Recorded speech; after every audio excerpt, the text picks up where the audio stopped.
नमस्कार दोस्तों, स्वागत है आप सबों का आपके अपने यूट्यूब चैनल रामगढ़ एडुकेयर में। दोस्तों, बीएड में प्रैक्टिस टीचिंग के दौरान दोस्तों हमें लेसन प्लान यानी कि पाठ्य योजना बनाना होता है दोस्तों। और हम लोग सीखते हैं उसी दौरान कि कैसे लेसन प्लान बनाया जाता है, लेसन प्लान क्यों बनाया जाता है, लेसन प्लान कैसे प्रेजेंट किया जाता है। सारी चीज़ें हम लोग सीखते हैं दोस्तों, क्योंकि ये टीचर के लिए बहुत ही ज़्यादा ज़रूरी होता है लेसन प्लान। ठीक है, तो इस वीडियो में हम लोग देखेंगे साइंस सब्जेक्ट का, भौतिक विज्ञान का देखेंगे एक लेसन प्लान दोस्तों। और हमारा टॉपिक है आज का बल तथा गति के नियम। बल तथा गति के नियम प्रकरण है हमारा, और कक्षा 9वीं की है ये। ठीक है, और ये पाठ्य योजना पहला पाठ्य योजना है। मैं 60-70 पाठ्य योजना लेसन प्लान यहाँ पर अपलोड करने वाला हूँ कंटिन्यू। तो आप लोग चैनल को सब्सक्राइब ज़रूर कर लीजिएगा, और किसी तरह के डाउट्स होंगे तो आप लोग पूछ भी सकते हैं। तो सबसे पहले जनरल इंट्रोडक्शन के बाद में दोस्तों सामान्य उद्देश्य होता है। सामान्य उद्देश्य जो होता है दोस्तों आपके विषय से संबंधित होता है। ठीक है, जैसे यहाँ पर सामान्य उद्देश्य में आप देख रहे होंगे बच्चों में विज्ञान विषय के प्रति जागृत करना, बच्चों में वैज्ञानिक दृष्टिकोण उत्पन्न करना। तो विज्ञान के जगह अगर दूसरा सब्जेक्ट रहेगा दोस्तों, तो यहाँ पर विज्ञान के जगह अगर आपका गणित है तो यहाँ पर गणित लिखोगे, बच्चों में गणित विषय के प्रति रुचि जागृत करना।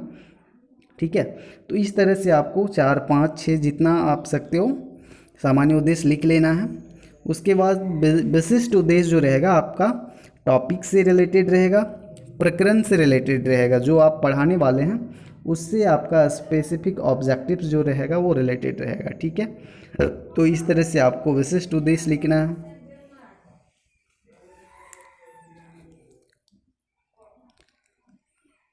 उसके बाद दोस्तों अगला स्टेप है शिक्षण सामग्री। आप कौन कौन सा सामग्री टीएलएम यूज़ करोगे, टीचिंग एड्स, उनको लिखना है। पूर्व ज्ञान में लिखना है, छात्रों को बल तथा गति की सामान्य जानकारी पहले से ज्ञात होगी।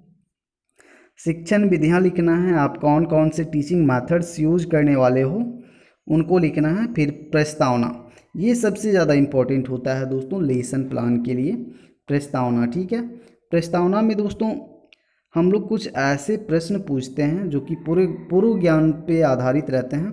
ठीक है, प्रीवियस नॉलेज से आधारित रहते हैं, और बच्चे उनका आंसर करते हुए हम लोग फिर टॉपिक पर उसको ले आते हैं। ठीक है, प्रकरण पे ले आते हैं। जैसे हमें यहाँ बल और गति के नियम पढ़ाना है, तो यहाँ पर हमने छात्राध्यापक क्रिया में देखिए क्या प्रश्न पूछा जा रहा है। विद्यालय में कि कक्षा से आप प्रवेश किस रास्ते से प्रवेश करते हैं, तो बच्चे बोलेंगे दरवाजे से। फिर है दरवाजे खोलने के लिए कौन सी क्रिया करनी पड़ती है, बच्चे बोलेंगे धक्का लगाना पड़ता है। फिर पूछेंगे धक्का लगाने के लिए हमें क्या करना पड़ता है, बल लगाना पड़ता है। फिर हम पूछेंगे बल किसे कहते हैं, तो बच्चे मौन हो जाएंगे।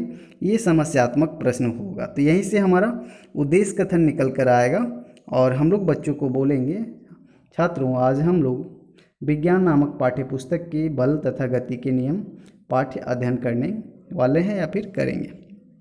ठीक है, तो ये प्रस्तावना जो है आप अपने अकॉर्डिंग अपने अनुसार भी आप तैयार कर सकते हो, कोई इसमें बड़ी बात नहीं है, थोड़ा सा आपको दिमाग लगाना है, बाकी कुछ नहीं।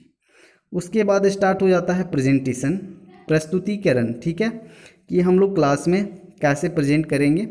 ठीक है, तो ये जो फॉर्मेट होता है कुछ इस तरह से होता है। इसमें स्टेप्स होते हैं प्रस्तुतिकरण के। यहाँ पर विषय वस्तु, टीचिंग पॉइंट्स या फिर कंपोनेंट्स या फिर शिक्षण बिंदु भी रहता है। इधर छात्राध्यापक क्रियाएं, छात्र क्रियाएं, शिक्षण विधियां कौन सी यूज हो रही हैं। इसको आप नहीं भी यहाँ लिखोगे तो कोई दिक्कत नहीं है, क्योंकि ये आपने पहले ही लिख रखा है कि कौन कौन सा टीचिंग मेथड यूज कर रहे हो। फिर इधर है ब्लैक बोर्ड वर्क। ठीक है, श्यामपट्ट में आप क्या क्या काम कर रहे हो उसको भी लिखना है। तो प्रस्तुतिकरण में यहाँ पर सबसे पहले बल के बारे में बताया गया है, थोड़ा सा जूम करके दिखाऊंगा। ठीक है, बल के बारे में लिखा गया है। उसके बाद यहाँ पर लिखा गया है छात्र ध्यानपूर्वक सुनेंगे और बोर्ड पर जो काम किया जा रहा है उसको इधर लिखा जा रहा है। ठीक है, फिर सेकेंड पॉइंट में दोस्तों बच्चों को बताएंगे बल के प्रकार के बारे में, संतुलित बल और असंतुलित बल। ठीक है, फिर गति के नियम, बीच बीच में आप बच्चों को बोधात्मक प्रश्न पूछ सकते हो, जो पढ़ा रहे हो उससे रिलेटेड प्रश्न पूछ सकते हो, बोधात्मक प्रश्न पूछ सकते हो, ज्ञानात्मक प्रश्न पूछ सकते हो, ताकि आपको पता चले कि बच्चों को समझ में आ रहा है कि नहीं। गति के नियम इस तरह से बताएंगे हम लोग। पहला नियम, दूसरा नियम, तीसरा नियम। ठीक है, मैं ब्लैक बोर्ड वर्क भी आपको दिखाता हूँ एक बार। ब्लैक बोर्ड वर्क में यहाँ पर देख सकते हो क्या क्या वर्क किया गया है। तो इस तरह से आप अपने से भी बना सकते हो और इससे अच्छा भी बना सकते हो। आगे बता रहे हैं फिर दूरी के बारे में बता रहे हैं। बच्चे ध्यानपूर्वक लिखेंगे, सुनेंगे। जो टीचिंग मेथड है वो लिखा है यहाँ पर। ठीक है, उसके बाद विस्थापन बताएंगे। विस्थापन का एक उदाहरण भी यहाँ पर दिया हुआ है। ठीक है, उसके बाद चाल तथा वेग अगला शिक्षण बिंदु है। चाल तथा वेग, चाल और वेग बता रहे हैं बच्चों को।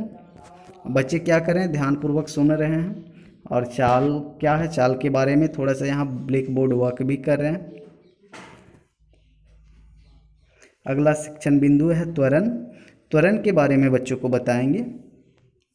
बच्चे ध्यानपूर्वक सुनेंगे और इधर वेग के बारे में लिखेंगे ब्लैक बोर्ड पर। अब गति के समीकरण भी यहाँ पर बता रहे हैं। ये पाठ्य योजना जो है ज़्यादा लंबा हो रहा है, इसमें इतना ज़्यादा लंबा करने का ज़रूरत नहीं था, लेकिन लंबा किया गया है पाठ्य योजना को। गति के कितने समीकरण होते हैं, बच्चों से पूछ रहे हैं हम लोग। तो बच्चे बता रहे हैं गति के 3 नियम होते हैं। फिर प्रश्न पूछा जा रहा है तीनों समीकरणों को बताओ। बच्चे मौन रहेंगे। तब फिर हम लोग स्पष्टीकरण करेंगे, तीनों समीकरणों के बारे में बताएंगे इस तरह से। ठीक है, उसके बाद बच्चे ब्लैक बोर्ड को देखते हुए भी लिखेंगे, सुनते हुए। उसके बाद रिवीजन करवाएंगे, फिर से एक बार पाठ को दोहराएंगे जल्दी से। ठीक है, उसके बाद रिवीजन के लिए क्वेश्चन देंगे बच्चों को। त्वरण किसे कहते हैं, बल से आप क्या समझते हैं। उसके बाद बच्चों का मूल्यांकन करने के लिए कुछ प्रश्न देंगे इस तरह से। ज़्यादा प्रश्न नहीं देना है, मूल्यांकन में 2 या 3 प्रश्न देना है, ज़्यादा प्रश्न नहीं देना है। उसके बाद होमवर्क भी देंगे बच्चों को। होमवर्क में 2 क्वेश्चन इनफ है, 2 क्वेश्चन ही देना है। यहाँ पर 4 क्वेश्चन लिखा हुआ है। और उसके बाद नीचे छात्राध्यापक का हस्ताक्षर और पर्यवेक्षक का हस्ताक्षर। तो इस तरह से आपका लेसन प्लान कंप्लीट हो जाता है। तो आई होप आपको अगर कोई भी चीज़ें यहाँ पर दिक्कत हो रही होंगी, आप लोग फिर से कमेंट में पूछिएगा, आगे मैं सुधारने की कोशिश करूँगा।